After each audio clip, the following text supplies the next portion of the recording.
have one mainstream idea of what success looks like for a woman, and that typically demotes the place of a mother in society. So we're given accolades and trophies and applause for getting into boardrooms or for kind of being the boss babe, if you like. No, okay. Well, there was reported happiness. Okay, sure. I'm talking about the same thing. It was reported happiness, but it could be there's tons of studies. The point being is that in 2023, there was this massive scandal where they recognized that a lot of these studies that were being produced, behavioral science, was proven to be a complete fraud. And they were unable to reproduce these studies. And they also found that the data had been faked.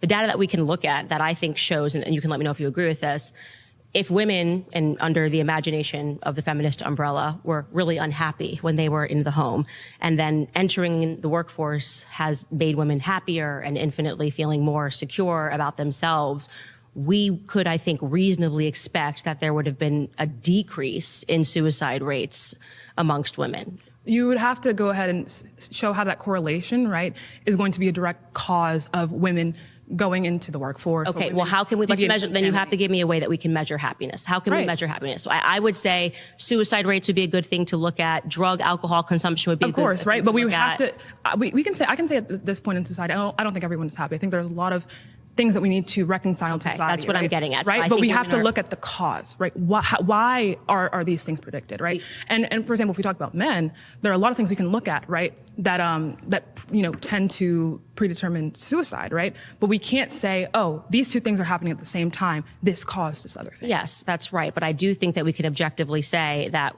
women who are committing suicide rates more than they were in the 1950s, like it has actually increased marginally. That's not a sign that us entering the workforce suddenly made us all very happy. How is it a cause of the workforce? Now, of course, it's great that young women are getting jobs and earning money and having opportunity. Nobody would want to go back from that.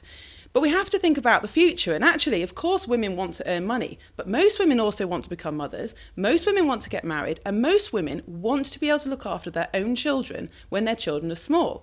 And what we're finding now is that although on paper, the amount of equality that women have, financial independence, has increased and increased and increased since the 1970s, happiness levels have gone down and down and down. And women are less happy now than they were in the 1970s. And I think a big part of that is because they are having to earn money, look after children, huge rise in parental separation. So loads of women now bringing up children on their own.